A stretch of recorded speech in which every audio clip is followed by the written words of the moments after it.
Assalomu alaykum qadrli obunachilar. Bizda yangi oshxona mebelimizni olib kelib, stanovka qilib bitkizdik. Bu oshxona mebelimizni Vodilda Kattaxona qishlog'iga qo'ydik. Almardon akam xonadoniga o'lchab ketib, mana bitkizib, chiroyli qilib stanovka qilib bitkizib bo'ldik. Bu oshxona mebelimizni mokri shagrin laminatdan tayyorladik. 100%, ichi ham, beti ham bo'ldi.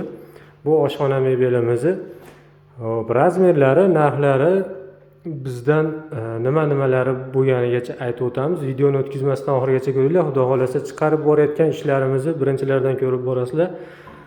Qo'ldan kelganicha mehnatimizni qadrlab, like bosib, obuna bo'lib qo'yasizlar. Video yoqqan bo'lsa, tanish bilishga ulashib qo'ysalaring, shunaqa chiroyli mebellar qo'yishda davom etamiz xonadonlaringda. Xo'p, bu oshxona mebelimizni xolodilnigimizdan shu burchagimizgacha 280 holatda bo'ldi. Burchagimizdan bu qirg'og'igacha 190 cm joyga ustanovka qilib bitkizdik. Mana shu holatda. Xo'p, bu joyimizda endi choy ichib, nima qilgani stol shunaqaga joy qoldi. Bu tomonimizda chiqishi bor ekan, bu tomonimizda ham yo'l bor. Xo'p, xolodilnigimiz ustiga kattagina tumishka qildik. Mana ichlari ham keng bo'lgan, chuqur. Keyin xolodilnigimizdan sal olib qochib, suv chachiramasligi uchun mo'ykasini qo'yib berdik. Geli bor, savatchaligidan. Tevasida original shushulka matviy qorasidan qo'yib berdik.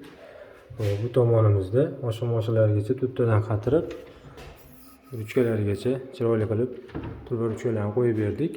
Tepa tomonlarida qoshlarigacha aylantirib, mana chiroyli qilib bitkizib qo'ydik. Bu oshxona mebelimizni mo'ykasi, bu burchak qilmadikda, shu mebelni o'zidan burchak yasab chiqarib, bu joyimizga qo'shib soladigan patnislarini, aladonlarini joyladik. To'rtta. Hammasi vakuumli bo'ldi. Mexanizmlari, eshiklarimiz ham vakuumli. Suv montajlari tayyor, shu ulab qo'yilsa bo'ldi. Mana yopilish jarayoni o'zi sekin yopilaveradi.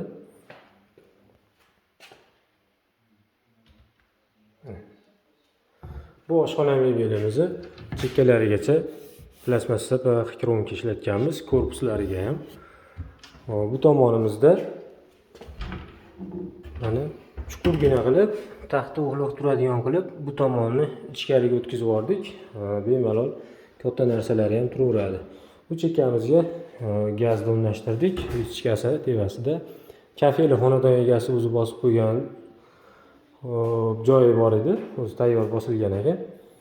Xo'p, bu oshxona mebelimizni poldan o'lchaganda balandligi 220, kafeli uyda egasidan bo'ldi, gazi, ichki xolodilnigi bo'ldi. Biz mebel bilan shu mo'ykasi, pichoq yopishtiradigan cho'ntagi, taxtakashi, diod chiroqlarini bu tomonimizda qo'shib soladigan patnislarimiz bilan olib kelib ustanovka qilib bitkizib berdik mana shu holatda.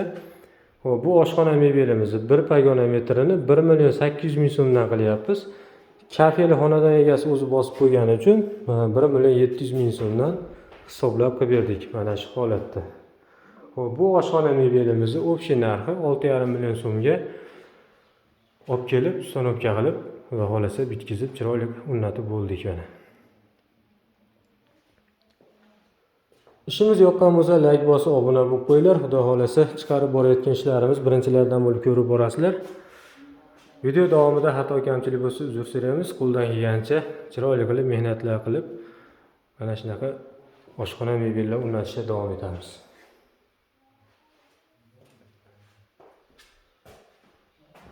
Rahmat, hammalarga sog' bo'linglar.